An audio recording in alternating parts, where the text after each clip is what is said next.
Hola amigos, buenas tardes. Mi nombre es Sirkan René Cortés Ramos y vamos a ver de la materia Análisis del Sistema Educativo Mexicano del grupo de Doctorado en Educación DE 39FR, el panorama del sistema educativo mexicano desde las perspectivas de las políticas públicas.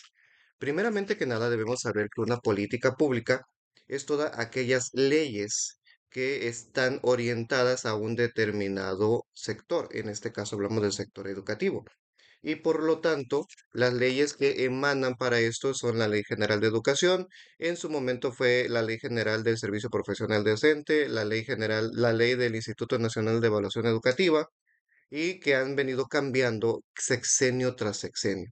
Eso ha generado bastantes problemas porque apenas estamos entendiendo, comprendiendo cómo está funcionando un panorama educativo de la ley que estaba establecida. Cuando cambia el gobierno, tenemos el detalle que hay que volver a reinterpretar qué cambios son los que el nuevo gobierno ha implementado cambiando las políticas públicas.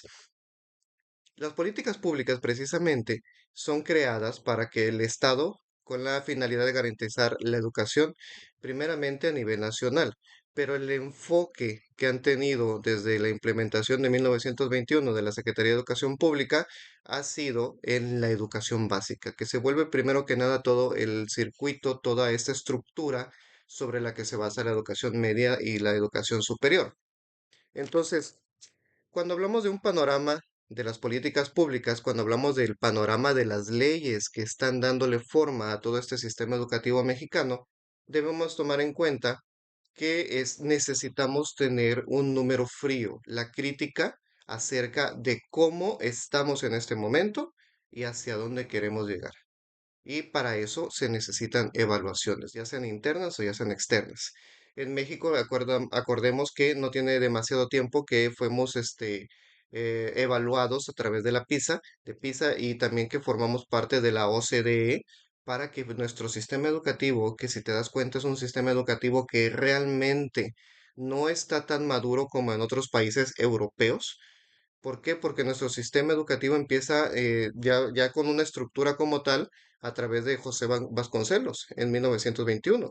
Pero anterior a eso, nosotros no teníamos un sistema educativo que estuviera cimentado como nación, a diferencia, por ejemplo, de cualquier país europeo, que ellos ya tenían un sistema que venía funcionando bastante tiempo atrás, eclesiástico, después monástico, de toda esa parte, pero ya tenían un sistema educativo. Entonces, ¿qué se requiere? ¿Por qué ha habido tanto problema cuando se trata de implementar políticas públicas aquí en México? Primero que nada, dejando rápidamente los antecedentes, primero que nada, cuando inicia la educación pública en México, nuestro país era fundamentalmente agrícola. Entonces solamente la manera de enseñar era para el trabajo y necesitaba solamente la parte de comprender los oficios. De esta manera no era necesario que el campesino supiera leer o escribir. Inclusive para el pago no era necesario que supiera sumar o restar. Lo que necesitaba el hacendado era que las personas que trabajaban para él fueran una mano de obra. Pero cuando se fue implementando el sistema educativo, se dieron cuenta que la primer parte era lograr tener una mayor capacidad de personas que pudieran entrar a un sistema educativo básico. Posteriormente a esa parte, ya que hubo una ampliación del sistema educativo y hubo también bastante crecimiento, necesitábamos la parte de especialización. ¿Por qué? Porque el sector productivo se dio cuenta que también necesitaba mano de obra para no solamente producir, que es en la cadena de la industria, es la parte primordial, la parte primaria, pero en realidad es un servicio que no genera muchos ingresos para la nación. A diferencia, por ejemplo, de la producción, perdón, la producción que es la primera parte, la transformación y la venta y servicios. Así que era necesario pasar de un sistema educativo que solamente permitía al campesino conocer las letras a un sistema educativo que abarcara la mayor parte, luego un sistema educativo que especializara a las personas y posteriormente este sistema educativo que lograra generar los cambios de la producción a los servicios y a la venta, ahora sí que la venta de los mismos servicios, pero y de los productos transformados. Pero ¿qué pasa entonces en esos momentos? México tiene una diversidad cultural, tiene una diversidad muy, muy grande en cuanto a sus climas, en cuanto a su hidrografía, la orografía, la topografía, y esto ha logrado que el sistema educativo se expanda, pero llega un momento en donde también se tiene que ver el respeto hacia las culturas antiguas, las culturas primarias que estaban antes de la colonización. Entonces, para este sentido, cuando se empieza a generar el sistema educativo y empieza a darse cuenta la nación que parte de su identidad estaba siendo eliminada en pos de lograrle educar, bueno, en este caso, como necesitamos a estas personas como parte de nuestra identidad como nación, son ellos, también tenemos que agregarlos al sistema educativo formal.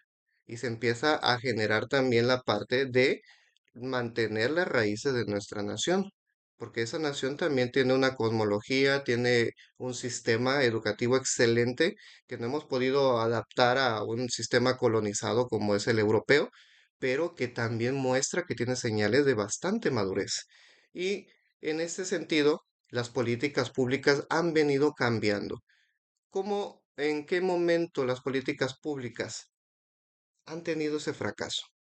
Han tenido ese fracaso precisamente cuando no existe la voluntad política de cambio, cuando existen intereses intermedios que requieren que primeramente sean satisfechos antes de que la política pública, que es para toda la nación, avance. Y eso hace que cada política pública deba tomar en cuenta a veces sectores que no deben ser requeridos, como un sector sindical cuando no hay, no digo que no se funcione el sector sindical, pues la parte sindical, por supuesto que funciona, pero si no hay un abuso de parte del patrón, entonces la parte sindical no tiene por qué estar deteniendo una política educativa que permita a los estudiantes tener una mejor rendimiento académico, mejor infraestructura, mejores maestros capacitados y demás. ¿Cómo vamos a ver esta parte? ¿Cómo va evolucionando estas políticas públicas? Primero que nada, las partes fundamentales que se dan de las modificaciones de la Constitución se dan en el sexenio de Salinas de Gortari, donde se genera la Ley General de Educación. Esta Ley General de Educación empieza a distribuir a cada uno de los estados la facultad para que ellos, a través de cómo conocen el contexto estatal, vean cómo van a buscar, van a crear el mejor camino para que cada estado pueda educar a su población. Se descentraliza este poder que primeramente se tenía centralizado. Y con ello empieza también un aumento en el gasto público, que hasta la fecha no ha sido suficiente, sí, pero empieza esta parte donde cada estado tiene que preocuparse por sus ciudadanos. Posteriormente es donde continuamos con los programas sectoriales. Esa es la segunda parte que después de la emanación de la Ley General de Educación, existe también la emanación de las leyes generales de educación, de la Ley General del Servicio Profesional Docente, del Instituto Nacional de Evaluación Educativa, pero esto se empieza a hacer un poco más claro cuando se empiezan a generar los programas sectoriales. Los programas sectoriales tampoco tienen demasiado tiempo que están creados y esto hace que las personas en sexenios pasados, el proyecto de nación era un proyecto completo. Ahora lo que hacen es dividirlo por sectores, el sector educativo, el sector productivo, el sector cultural, y cada uno de ellos tiene sus propios objetivos, metas y alcances. Entonces, cuando lo empiezan a hacer estos programas sectoriales, empieza a salir la palabra clave que es la que se tiene que analizar en ese sentido, la palabra calidad. La calidad educativa, la calidad en educación, la calidad en el docente, la calidad en la escuela. Pero en realidad, a diferencia de una situación industrial, la calidad de una escuela, sí hay ciertos estándares que sí tienen que meterse. Por ejemplo, la calidad en la infraestructura, la calidad de las instalaciones como tal, por ejemplo, que tenga habilitado para personas discapacitadas. Sí podemos ver la calidad del docente a través de las certificaciones, pero para todo este sentido, la calidad es un número frío. La eficacia y la eficiencia deben ser siempre la parte donde tenemos que estar poniendo el dedo y no sacar ese dedo del renglón, porque en una parte la eficacia nos refleja qué tanta eficiencia, qué tanta parte tenemos de resultados finales acorde a lo que teníamos planteado. En la cuestión industrial es más sencillo porque el producto no cambia. Es decir, si yo tengo venta de agua, el producto siempre va a ser el mismo, misma forma, mismo contenido, misma tapadera o de rosca, y se va a hacer de esa manera. Pero en el caso del contexto estudiantil, cada año, inclusive cada proceso de vacaciones, los alumnos van cambiando.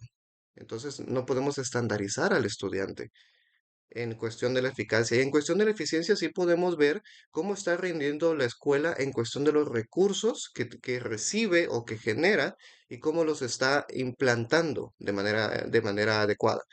Sin embargo, también recordemos que el gobierno como tal no da un recurso a cada institución, sino cuando mucho paga la parte administrativa de los docentes y de los administrativos. Y algunas veces cuesta mucho que paguen los interinatos.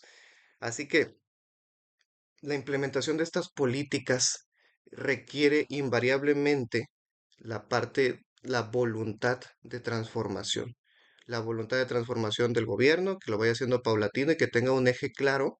La voluntad de los maestros y su sindicato, que también permitan que se vaya generando un magisterio de calidad y los padres de familia que no dejen solamente a los estudiantes al cargo de la escuela y ellos se desafanen de la educación. Eso está mal, en cualquier sentido. Así que debemos ver la vinculación de los padres, la vinculación también de los sectores productivos que hemos hablado desde el inicio de este video, la evaluación como un monitoreo, también como un análisis y en el suceso de ser necesario, en el caso de que sea necesario, también la destitución del docente que no tenga las capacidades demostrables de dar una clase como lo que es una cátedra. Y finalmente, las certificaciones que se requieren para que la escuela funcione y sea segura para los estudiantes. Por una parte, tanto la acreditación de sus maestros, por otra parte, también la acreditación de su infraestructura y tanto la parte física como la parte tecnológica, porque ya entramos en el siglo XXI de la información y necesitan los alumnos dejar de lado la educación tradicional para que empecemos a ver la parte de servicios, porque la parte productiva ya está consolidada en nuestra nación. La parte de transformación estamos saliendo apenas, sin embargo, a nivel global, el proceso de globalización, estamos apuntando a una situación que genera más recursos los servicios a través de un gasto más pequeño. Es decir, que podemos generar más riqueza gastando menos si también nos enfocamos en la venta de servicios, en la generación de servicios, en suplir las necesidades de otras personas, de otras naciones a través del servicio, como lo hace, por ejemplo, India con el outsourcing de los call centers. India no hay países, perdón, unas regiones muy pobres en ese país, pero tienen unos call centers enormes y toda la gente trabaja ahí y no producen como tal nada, todo lo importan. Pero ¿cómo la gente lo puede consumir? Porque los call centers es una venta de servicios tal cual y de esa manera empiezan a salir de la pobreza. Entonces, para finalizar esta parte, ¿qué necesita las políticas públicas tener en cuenta? Debemos tener en cuenta el proyecto de nación, debemos tener en cuenta el perfil de egreso de los estudiantes que se requiere para este momento. Y el tercero, la voluntad de todos los actores políticos que conllevan al sistema educativo mexicano, tanto los que son directos como padres de familia, estudiantes, docentes, como los que son indirectos, como los empresarios, las personas de buena voluntad, las asociaciones civiles. Si todo esto se conjunta, que no es sencillo, se logrará tener un sistema de primera calidad. Y lo que siempre debemos tener en cuenta es, a toda medida, evitar los actos de corrupción. Porque si hay corrupción, nada alcanza. Bueno, esto fue todo. Muchísimas gracias. Espero que te haya gustado este video. Nos estamos viendo en la próxima emisión. Yo soy Circan Cortés. Es un gusto estar contigo.